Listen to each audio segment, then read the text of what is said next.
You're with us here on a fresh new edition of Taking Stock. This is the show where we look back at the week which has gone by, and what a week it once again has been. We started with a Monday which basically was a bit of a wobble. The market sold off aggressively from there, but we came back strongly. On the Nifty, it was a 1.5% higher close, fifth straight week of gains.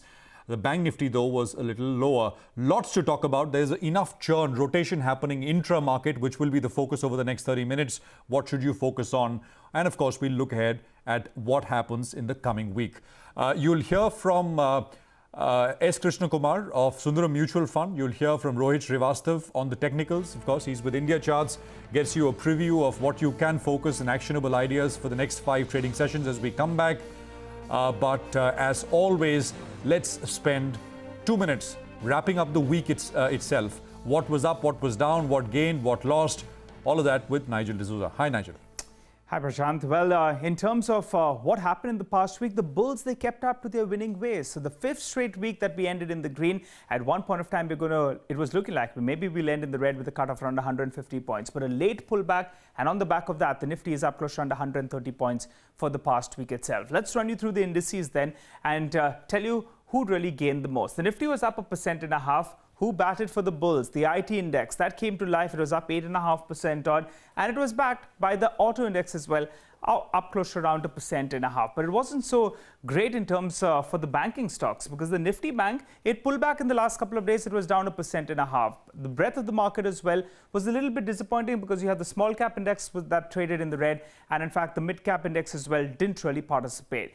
From the Nifty gainers itself, the top 3 out of the 5 Nifty gainers that we're pulling up for you on the screen are from the IT space. Wipro came out with a stellar set of numbers. Infosys numbers look better than expected. And HCL Tech as well. The commentary was quite good, so those stocks did gain. Besides that, you had BPCL. There are hopes that maybe the government of India will go ahead and divest their stake in BPCL. On the back of that as well was gaining. But there were some losers as well. So you have stocks like Z that were underperforming in the past week, down more than 5% odd. Adani Ports thrown there, in HDFC as well. That was a bit of a drag in the past week. But from the mid-cap space, yes, there was quite a few losers, but there were quite a few gainers as well. So you had Jubilant Foodworks. They're going to be charging you for delivery of pizza.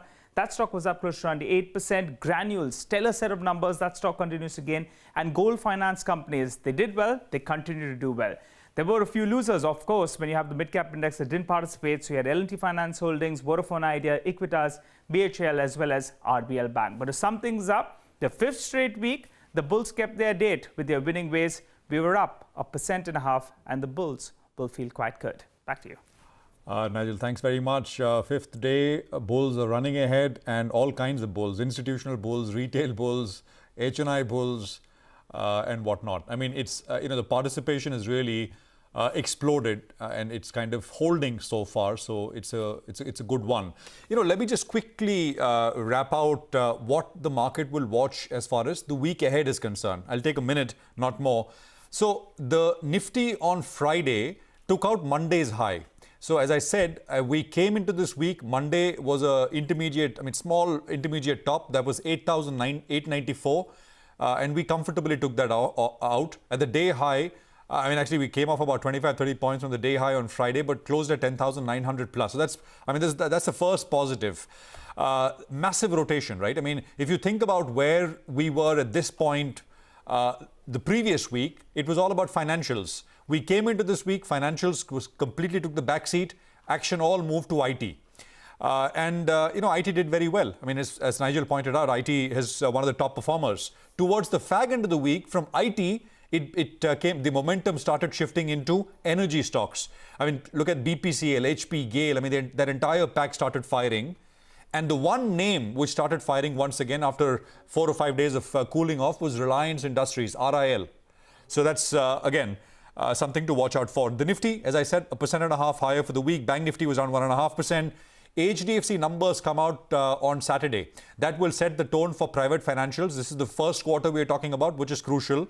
News flow around lockdowns will be watched. We are talking about mini localized lockdowns. So far, the market has kind of, refused to pay too much attention to it, although commentary which is coming in from businesses on the ground is that it is hurting. It's kind of turning into stop, start, stop again. 3 things globally to watch out for. The first is that the vaccine hopes. The data out of phase 1 trials, human trials, of AstraZeneca Oxford vaccine is expected to be published in the Lancet Medical Journal on Monday. So it will keep hopes up till we know what the results are. But this is phase 1, remember, the first phase. The US Congress returns from its 2-week recess. Focus will be on how they start to work on the next round of fiscal stimulus. Remember, the stimulus individual checks in the US run out on the 31st of July. So something has to be passed between now and then. And there is also a special European Council meeting over Saturday and Sunday, and we should have some decision in terms of what's the size and the scale of that fund for Europe could be, the EU Recovery Fund. So 3 global things, I think, which will set the tone as well. Let me welcome in my colleague Surabhi as well, who is joining in on the show. And we have our guest, Krishna Kumar, ready. Surabhi, hi. Hi, Prashant. Yes, what a rally, really, right? Rising COVID cases or regional lockdowns, the market simply doesn't care, at least not right now anyway. Let me straight away take it to Krishna Kumar, Chief Investment Officer at Sundaram Mutual Fund. Krishna Kumar, thank you for joining in. And that's really my first question. This market is moving and climbing all kinds of walls of worries. Does it concern you? Do you think the rally is getting excessive? Or do you think that rightly so, the market is simply discounting a future 7, 8, 9 months down the line, which looks perhaps better than where we are today? I think we had a panic fall that happened in February, March, right? So from there, I think the markets have been following the data that's been coming through in terms of, the economy is opening up, the utilization levels getting better and activity trackers. So along with that, also, the markets are looking at the kind of easy liquidity that is there and the improvement across the board that we're seeing in different geographies. While we also understand that, we've been starting to live with COVID and managing to operate at 75–80% of the economy in terms of operative levels. So these are the positives that the market is taking heart from. It is taking heart from, the positive news flow coming in from development of vaccines going into phase 3. 3–4 of them probably will get approvals over the next 3 months. So some of these are definitely positives. So we are having a fairly well-rounded, diversified rally in the markets, which has been touching across the large caps, mid caps, small caps, across sectors, whether it's cyclicals or more defensive growth, which was the first one to recover, except the financials, which are a bit laggards at this point in time, given the uncertainty around the moratoriums and stress levels. So I think markets definitely have been responsive to the improving data and also differentiating across sectors like financials vis-a-vis the rest, and also seeing across stocks in terms of the impact. So I think it's been a very balanced move, and not any euphoric one, I would think.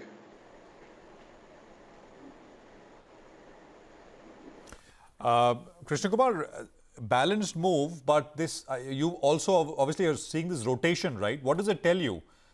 Financials, there's IT, there's energy towards the end of the week which has gone by. It's not staying. Yeah. I mean, it's everything gets ramped up very, very fast, and then the market moves on to the next set. So I think people are trying to rotate excess weights on a trading basis, but that is essentially coming from a lot of the retail participation. You would have seen in the last 1 to 2 months across the globe, and particularly in India, the non-institutional business is probably about 80–90%.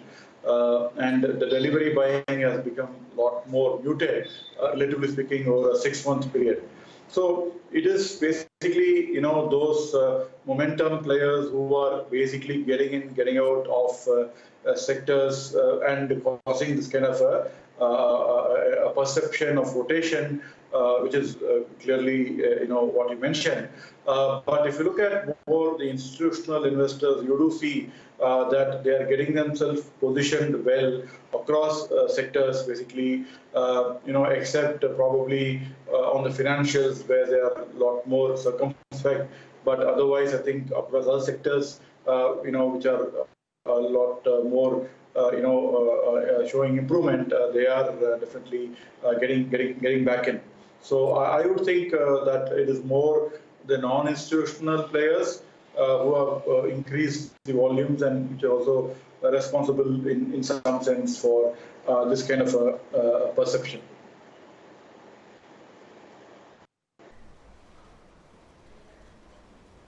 Okay. Krishna Kumar, let's talk about some of the themes that the market has really latched on to in the last couple of weeks. And one of them definitely is IT. And most of the companies delivered better than expectation. I mean, they're all talking about growth second quarter onwards. Some of them reported improved margins. What is your outlook on this sector and how are you positioned in IT in your portfolios? The software IT services sector definitely, has been a positive surprise from, the results. While the top line, performance has been more or less along expected lines of a decline across companies. The cost-cutting measures that the companies have been able to get to have ensured that their profitability has been protected a lot more than expected. So on the bottom line, things have been looking a lot better.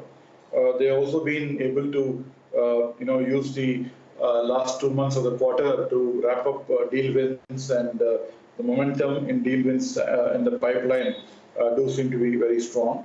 So these basically, along with the fact that the main chunk of IT services revenues which come from the BFSI space, the US and the European banks have seen very, very steady and stable, performance in the last 3-4 months. Unlike the Lehman crisis, when you saw a lot of banks go under and create pressure for IT companies, this time around you've not heard of any banking failure across the globe. So the business, the BFSI business, about 30 to 40%, the largest in the ITPs, has been quite steady. Just a little disruption in terms of work from home, etc. But otherwise, that's been a very stable piece this time. So that's been the positive surprise, and these guys are further investing in a lot more digital initiatives, business development, and also moving on to the cloud. So a lot of businesses are moving on to cloud in a very accelerated manner, given that we have seen that a lot of brick and mortar businesses can move out into the cloud. So there is a faster adoption, and Indian vendors who are partnering with global cloud services and infra providers are enjoying a huge improvement in business on the digital front. So we see specifically companies in those digital revenue streams will be better placed in the next 1 year. So from our perspective, we were a little cautious heading into the results, but we did understand from the US banking and other European banking spaces that the business revenues have been pretty solid. So we have been able to neutralize our exposure there, and we are positive on IT at this point in time. Okay, that's a nice roundup of the view there on IT.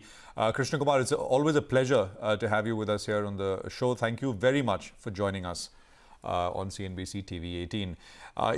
Just wrapping out IT, I mean, Krishna Kumar saying that he's positive for the sector, but what do the numbers tell us? We've heard from TCS, Infosys, Wipro, HCL Tech on Friday morning.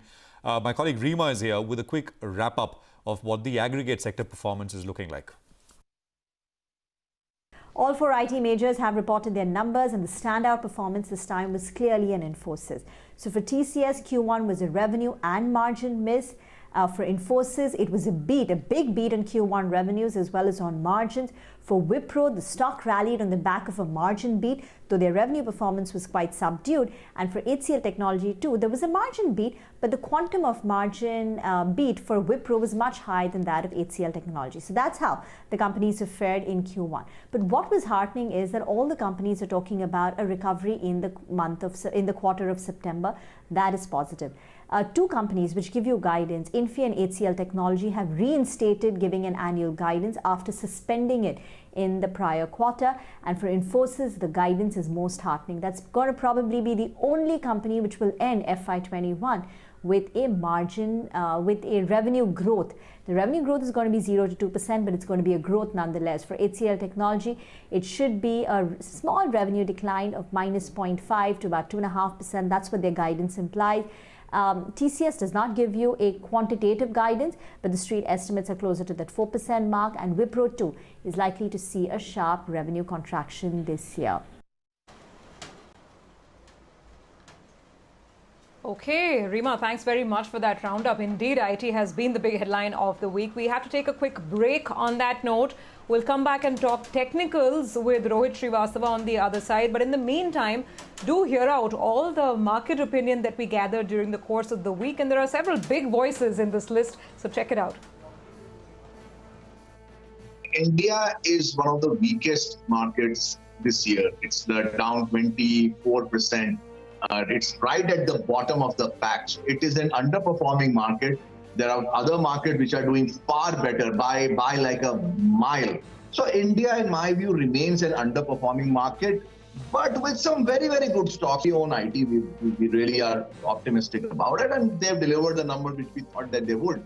And we own the telecoms, etc. So there are stocks we like, but the market is a different discussion, and we are not saying that there's going to be a broad bull market in India anytime soon. It's going to be narrow, focused on a few stocks.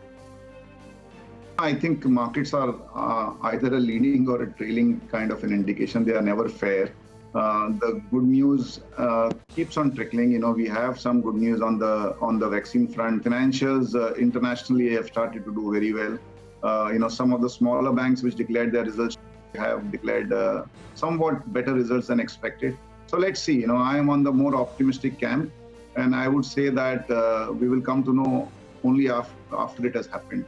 I do find a lot of opportunities in the broader markets. So long as deaths do not pick up, I think that's evidence that the virus is in the process of burning itself out. Okay. So my base case on COVID-19 is that it's in the process of burning itself out. The most positive trend is a divergence between deaths and cases. What would hit markets very badly would be if we suddenly see a surge in death rates in America, i.e. the death rates start to play catch up with the cases. But that's not my base case. My base case is that as the quarter progresses, there's going to be more evidence of economic recovery, and suddenly there'll be a concern that central banks are too easy.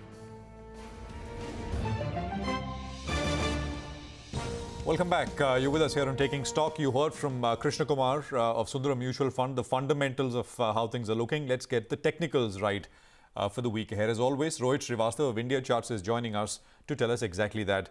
Rohit, thanks very much.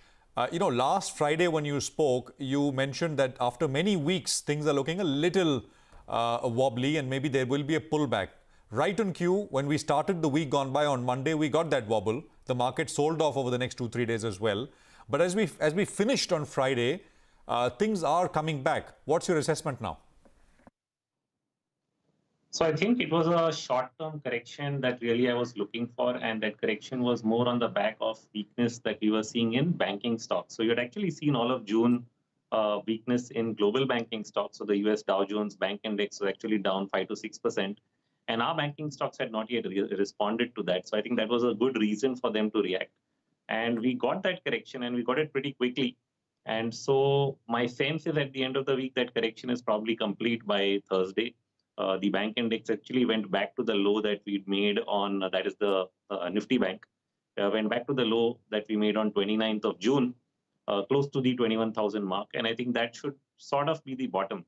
But what I need to add here is that while banks remain in focus, and I think you will see rallies from time to time because you can't have the Nifty going up without the financial sector, you are going to see long-term underperformance in banking. And I think that will be very similar to what happened after 2008 with most of the global banking, especially European and US, is once they'd been through the financial crisis, a lot of the burden fell onto the banks. And therefore, even though they've risen from there, some of them like Citibank or Bank of New York have really not, or Bank of America have really not gone back to the 2008 highs. And I think something similar is likely to happen here, which means banks will recover, but they are not going to be the top performing, stocks in the market. And so you'll probably, have a underperformer rating on them for a quite long period of time. Okay, that's an interesting point, Rohit. Noted that. But I guess the market isn't complaining, right? Because the leadership mantle is moving on effortlessly to IT names, to Reliance, and that's what this week has been all about. What did you make of this mega IT rally? And is it the start of something new? Can someone still get in, or is it too late now? So there will be rotation. So that's the interesting part. My point was to make that was that you don't just look at banking as being weak for a reason to be negative on the market in general, which is what a lot of people have ended up doing in the US also over the last many years. So you'll get rotation into these sectors. But I do think in the short term, the tech rally has probably run its course. At least when you look at even the US, you're getting a little overbought on the tech index. Same if I look at, say, stocks like Infosys. Because this is all event driven, so a lot of them have rallied into the event, and right after the event, you get some profit booking. So they typically tend to consolidate after result seasons. We've seen that over and over again in the Indian IT sector. There's a lot of volatility around the results, and then they cool off from there. So I think you'll get rotation out of IT into other sectors. They'll, of course, continue to perform on a 6-12 month basis, but I think short term, probably the move in the tech sector is done, and you're getting rotation out of tech into other sectors already in the US. So you can see the weakness last few days in the NASDAQ, but you see an up move actually in the transports and Russell and other broad-based, market indicators. So I think same thing happens here. You've seen again an up move starting to happen, say, for example, in pharma this week. So pharma stocks, which were consolidating for almost the last 1.5 months, have now started to go up. So you could see an uptick in Dr. Reddy's, Cipla. I think those are stocks that you'll start looking at again. And as you get news around, the vaccine-related stuff, you'll again see, interest in stocks like AstraZeneca and other MNC pharma as well. So pharma should, I think, again come back in focus in the next few weeks in terms of upside. That's one sector to watch. The other one, which I have been tracking closely and which is also consolidated over the last month or so, is the metals pack.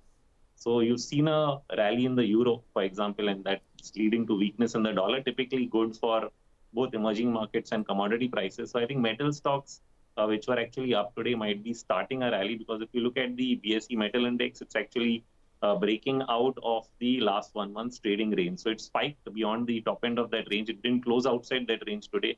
I thought it would.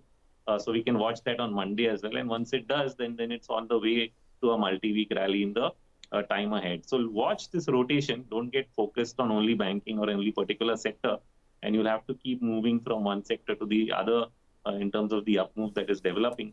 And the Nifty itself, which is why you see the Nifty did not fall as much as either the mid-cap index or the bank Nifty, because this rotation is helping it, stock-wise. So you saw that big sell-off on Reliance on Tuesday, but then tech held it up. And similarly, now you're seeing Hindustan Lever, for example, make a comeback because all through the last 2 months, HUL was actually an underperformer because it fell in the month of May when the market was going up. Now it is actually making a comeback. So you again getting rotation back into the FMCG space, and that might again support the market. So you'll get this rotation. You need to watch out for it and continue to ride each sector. And the Nifty itself then ends up holding a high level. I think it's made the base at 10,500, 600. And we should now be heading somewhere towards 11,200 to 11,300 in the next 2 weeks. Rohit, you have 30 seconds to answer this. RIL on the AGM day went to 1978, sold off 200 rupees. Friday came back almost 4%. It's a sector by itself. What do you think the chances are there? How do the prospects look? And second, the other energy stocks, BPCL, oil marketing stocks, which you mentioned are good for upside last Friday when we spoke, and they've done well. Is there more left there? Yes, so I think the OMCs continue to move. They've just started the rally in the last 2 days. So I think that stays in place because I don't think oil now goes up much more beyond $42. So that's the simple thing, that pressure goes away. As far as Reliance is concerned, it's been the biggest contributor to the Nifty. The one level I'm watching there is 1780. If it breaks that, then I would expect maybe another 100, 150 rupees correction there. But if it doesn't break that, then it will probably keep trending or maybe consolidate in a range before it moves higher. So it's been a performer. It can consolidate. That would also be fine. But that's the key level to watch, 1780 for Reliance. Rohit, thank you very much for joining us with that technical update for the week ahead. Well, as Rohit says, don't get fixated on the Nifty or the Bank Nifty levels. Focus on sectors and the rotation. He's saying pharma should do well, OMCs should continue, and watch out for the metals index as it breaks out of a 1-month trading range. It's a wrap on this edition of Taking Stock from Surabhi, me, everyone on the team. Thanks very much for watching.